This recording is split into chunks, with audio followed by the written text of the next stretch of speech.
Welcome to Brave Healer Productions. It's time to experience what's possible.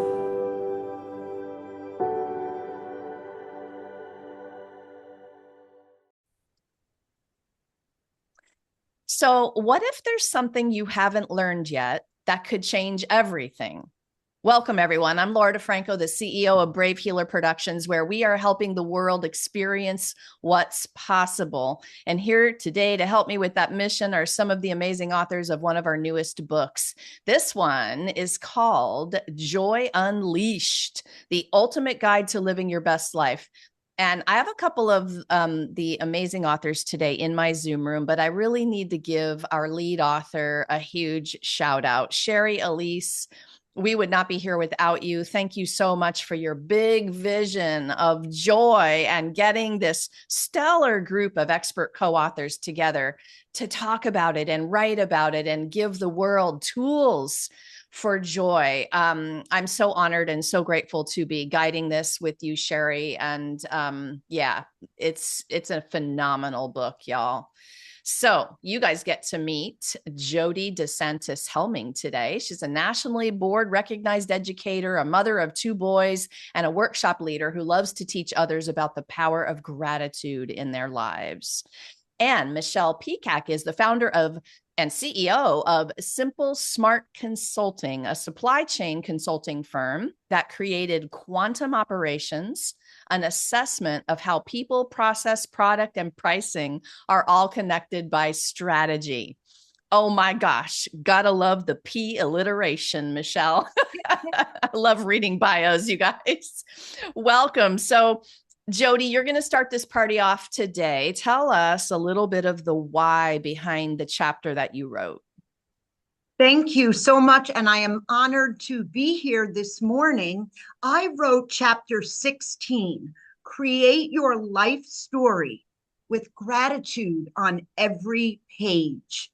And the why behind my chapter is what I have come to realize through some unthinkable tragedy that occurred in my life, is that we do not have control of our circumstances. We have control over the narrative that we tell about our circumstances. And in the tragedy that occurred with my family, I chose to tell the story, we are okay, we will be okay. And the reason behind my writing this chapter was to share with others the notion that we have a choice every moment, and I choose gratitude. Is that easy? No, definitely not. It is easy to choose gratitude during the times when everything is going our way. But when life throws us the unexpected and the unthinkable, that's when it becomes a challenge. But that is also when it becomes a choice. And what I have tried to model for my own children and for others around me is to look for the good, because what we look for, we will find. And I had to cling to this strategy in order to move forward. And that's why I was so inspired to share it with others, to choose joy, to choose gratitude in a moment-to-moment situation. We get stuck in our stories, don't we? And we tend to have a little bit of a habit of that. And I also kind of woke up one morning and realized that I was still telling a tragedy story. And I'm like, and with awareness, you get a choice. You said it. So like the moment your comes, you have this massive opportunity to switch things there, and you get to write and create your news story. So I love that you said that about like, we're okay, about your family. Yeah. What else do you want to tell us about that? You are so right about that. And in writing the story, what I learned about it is not just internal. Yes, the way you're describing it is exactly the first step. You wake up and you say, this is the story that I want to tell. But then you need to become aware of what story you're saying, not only to yourself, but out loud as well. And that's how I got the idea, because my sons would be with me and people would say, "How are you? How are you doing?" And I would watch my son's eyes and ears perk up because they wanted to know the answer to how we are doing. So that's how I got the idea. You have to tell your story out loud so that not only you can hear it, but others can hear it as well. And then you make it true. You may not even believe your story initially. Did I think that we were okay after a tragic loss that you can read about in my chapter? No. Did I feel okay? No. But I said, this is going to be our story. And then when you say it out loud enough times, you start to believe it. The new story, not the one that's going to keep you stuck, the one that's going to move you forward. Yes. Jody, thank you. Thank you for saying yes to this project. Thanks for being here today to share about it. We're going to hear from Jody again in just a moment or two. Um, let's move to you, Michelle. Give us a little bit of your why behind the chapter that you wrote. Yeah, thank you for this opportunity. And Jody, I love that you said going from challenge to choice. That was like my favorite. It really is a choice. I used to say we choose happiness, right? And that was what led me to this joy path. So yeah, thank you so much. I feel like my why is I wrote this chapter to really I wrote it for people that chose a path that maybe forgot to include joy. As I was challenged when I knew exactly what I wanted to write with the joy spark, but when I was challenged to say, well, what story do you want to be known for? I had to pause and be like, oh, I'm not sure what I want to be known for in the space, but I also know that I took the lens of joy, and that is how I redefine success. And that was really what brought me back to saying, you know what? I want to write this for people that forgot joy in their path. I was in corporate for 20 years and just saying like, I want to take this moment to acknowledge that I don't want to do this anymore. And I picked a path that forgot joy. And I need to just be able to have that moment of pause to say, you know what, I deserve joy. Joy is our birthright. And so I wrote this for people that really just would resonate with that story, right? Because I'm a single mom and I have three boys, and my why is just like, I want to be with the kids. I want to do something that lights me up inside. I want to be full of joy. And I chose a path that really started to burn me out and realize I forgot that part of the recipe, right? It's like you make a recipe and it turns out salty and you realize you forgot to add the sugar, right? And so for me, it was really just honoring my path and then wanting to give people not just, hey, here's my story, a way of connecting to, wait, I felt like that too. Well, what did she do about it? Or how did she pivot? And, knowing Shari and Joy, I was asked to write it and I was like, you know what? Yeah, I want to be known for joy. And here's how I created my joy job. And I want people to think of the work they do that lights them up inside and redefine success through the lens of joy. Yeah, fantastic. I think different people wake up on that journey at different stages of the forgetting piece. Yeah. And there's probably a lot of reasons why we forget, but you made me think of, well, we get taught what we should want to make us happy. We pursue all of those things and then we're like, and we kind of forget that joy is supposed to be a part of it. Like, what else do you want to tell us about that? That pre-process, like how people spend decades in that forgetting place. Yeah. It's such a great point because for me, I had a lot of guilt when I had that moment that I like forgot to include joy. Because I was like, oh no, did I just like waste the last 30 years of my life? Do I need a redo? And it's not the redo, it's finding joy in the journey. And I do think as I learned my human design, in your 30s, you're leaving childhood behind. And that's a big journey when you either become a parent or you're leaving some of just your childhood behind. You sometimes carry those traumas with you. And I think some of those traumas, some of those imprints are what we're taught, right? Here's the path. You you get good grades in high school, you go to college, you get a good job, you get married, you have kids, you get the golden retriever in the city with the white picket fence. And I did all that to the golden retriever. I have Guinevere. And then it was like, oh, did I actually think, where do I fit into this? Right? Because I truly did like the path I chose. I don't regret it. But I think some of those moments for me was letting go of the guilt of I didn't do anything wrong on that path. Now I need to take those skills. I've left childhood behind. I figured out what my skills are. And I really think that a lot of this awakening comes in your 40s, which was kind of mine of like, this is the moment of saying, you know what?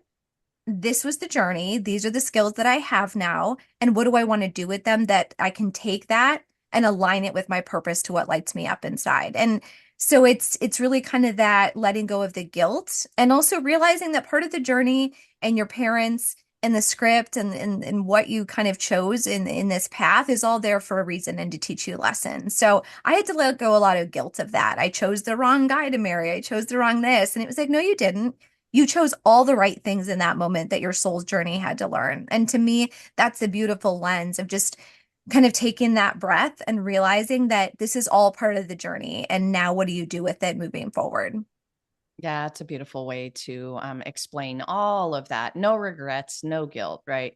Michelle, thank you also for saying yes to this project, for being here to talk about it today.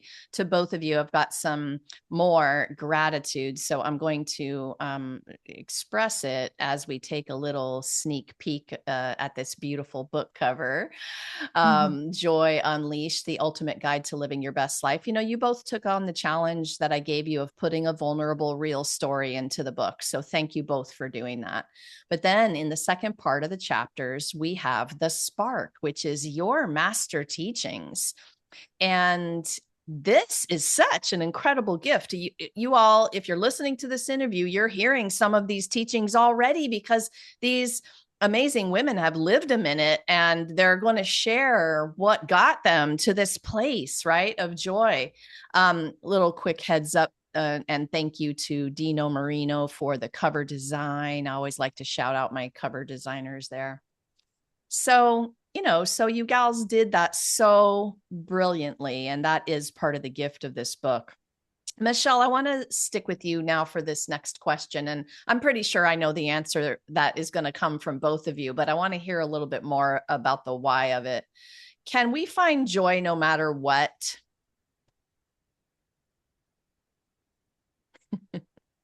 Yes. I think joy is our birthright.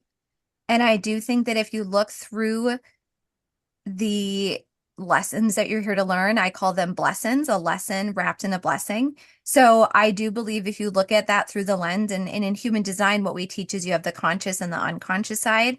And a lot of the things that others see in you, or a lot of reasons you're attracted to people, is because you have lessons that you're here to learn from that person, whether it's a spouse, a relationship, a coworker.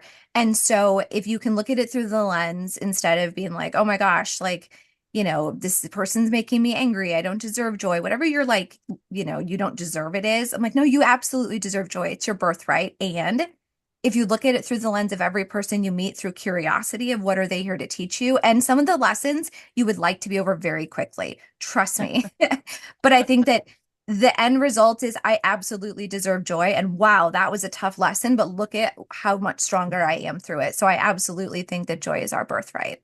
Yeah, lovely way to answer that question. And popping over to you, Jody, with this, I mean, you started off with your why of your story was basically explaining, the yes of this, but tell us more about, like, if you're talking to someone else listening today who's been through a massive tragedy, they'll be like, I don't know, Jody, like, I'm not sure we can find joy no matter what, give us more about that. I think that's an excellent point. And I feel like part of my credibility, ironically, comes from living an unthinkable tragedy. Can you choose joy no matter what? Yes, as long as you manage your expectations about what joy is. That's what I'm learning through my own experiences. If I am like a scientist looking for something, looking for data to say, yes, joy exists, I will find it. but you have to be able to see joy as something so simple, like someone held the door for me today, or, the other day, someone at the post office who was helping me mail a package was so kind to me. And that's joy. As long as you don't look for joy means everything is perfect. Joy means life has gone, as Michelle was saying, has life gone exactly the way I thought? Not at all. However, can I choose joy? Can I find joy in very small moments? Yes, I can. So I agree wholeheartedly. The answer is yes. Is it sometimes very difficult to locate? Yes, but can you find it? If you're looking for it, you can. And my advice regarding that is keep it very simple. Look for simple moments of joy first, and maybe big, big moments will come later, but start off simple. Yes, brilliant. That's a nice little add-on in terms of how our expectations of the joy. All right, ladies, Jody, for you, what do you want to leave people with in terms of the most important thing you want us to know about creating that life story with gratitude on every page? Thank you for asking that. The most important message that I want to leave everyone with is you are in control. You can choose your own story. You can choose what your focus should be. And you need to remind yourself of what that is, sometimes in a moment to moment basis. But it is up to you because you have control over how you're going to tell your story and what you want that story to be, and whether you want to include gratitude between the lines or not. Yes, thank you, Jody. Thank you so much. Michelle, popping over to you now with what you want to leave us with. Like, what's the most important thing you want people to know about that joy job? Mm. Yeah, I really want people to think of joy in a new way, that it can be a job, right? You can do what lights you up inside. So I would say I really want people to take away to redefine success through the lens of joy. And it is how to monetize what you're really good at, use your superpowers, use the skills from your day job and take them over to your joy job and do what lights you up inside and find a way to monetize it. We need multiple streams of income these days. And I think forever we will need that because it's a way of feeling safe, feeling entitled to the joy that is our birthright. So I really want people to redefine their success and not be afraid to do something that lights them up inside and get paid for it, right? We don't always have to volunteer. Our time is absolutely valuable. And I think that we can have a larger impact when we have the monetary resources to be able to go all in and really have those resources to take it to the next level. That's how we maximize our impact. Yes, you can get paid for your joy job, y'all. Like, Yep, yes. Oh my exactly. gosh. That and the golden retriever. I mean, that cracked me up when you said that earlier. Michelle, Jody, thank you so much for what you do in the world and for being here today to share it with everyone. You guys, this is way more than a book. This is a Mhm. generous community of compassionate, passionate people. I have both of our authors hooked up down below in the show notes with their websites and their links. So I hope you go click and explore. They are there to offer some support, answer a question, or maybe carry on the juicy conversations that we started today, right? So please go check out what they're up to. And then we would love it if you hop over to Amazon and grab your copy of Joy Unleashed. I've got the link below for you for that as well. And lastly, today, everyone, remember your words change the world when you're brave enough to share them. So it is time to be brave. See you next time, everyone.